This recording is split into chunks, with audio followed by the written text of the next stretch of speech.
his butt cheeks to prevent posture breaking.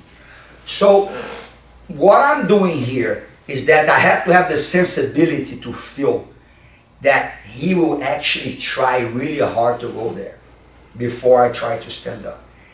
That's when I will go to the high head pummel pass. I really like that. A lot of people call, it's a variation of what people call the São Paulo pass. Marco Barbosa is like one of the best in this. Like there's another guy called Roberto Tosi, he's really good on that too.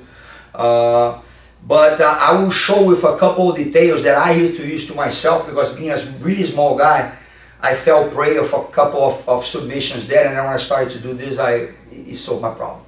So when Lucas tries to go and I feel that it's hard for me to keep holding, I will actually help him. I will actually push his arms forward, and then I will choose one of the sides to place my head on top of his shoulder, in a cross shoulder. So when he tries to go, look, what I'm going is that I'm going to my toes, and then I'm driving my head and my hand, look, on top of one of the arms, as the other hand is connected to the body here. That's very important to control the arm, because I'm always going to make sure that I push the shoulder down to have my head on the right spot. Okay, being on your toes here, look, it's very important as well, because whenever I push myself forward, I will be really heavy. I will make sure that I swallow his arm, and look, my head is right there on the ground. Guys, this hand with the underhook, some people like to hold on the collar, some people like to post. I really don't care too much. As long as my shoulder is connected and I keep that underhook, I'm fine. And guys, why the head is in here? Every time my head is low to do this, I get easy prey for a lot of things, especially for flexible guys.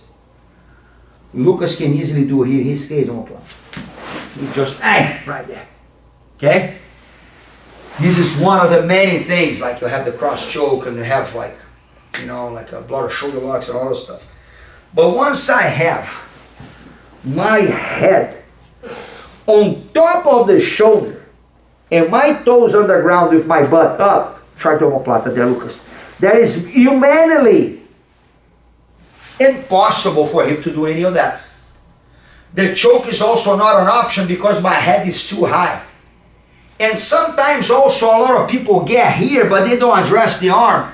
So when they try to do, look, they push and they have the space because of the frame. And then here I'm in a tough spot as well.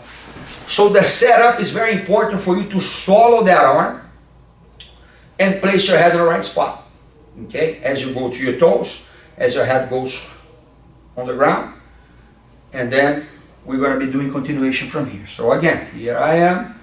I feel that he's going. I go on my toes and look, boom. Very important. The underhook on my toes. I push my butt up. I push my toes forward, and then I swallow the arm. Guys, this is huge because I'm trying to make sure that this arm is not on the way. I know that a lot of people like to do that kind of thing, but every time you start to do this setup, a lot of people freak out and they take the arm out. So it's being harder and harder to do that with people nowadays. But this one is always a possibility. That's very hard to stop this. Okay, so once I'm there, guys, look, my head is on the ground. That's when a lot of people make everything loose here. A lot of people try to simply from here open the guard like that. Every time his legs are free and in the air, I will have a big problem because he's very strong to take me out of bounds here. Okay? And one more thing, for me to open here, I'm always going to give a little bit of space with my head. And then bang, that's what happens. So when I'm there, what I want you guys to do is to shift your weight on your toes. Kind of like you want to go perpendicular. And your whole fight will be to pin this leg down. I want this leg to be stuck on the ground by gravity and my body. So from here, I step and look what I do. Hip switch. I'm going to get my head here out front.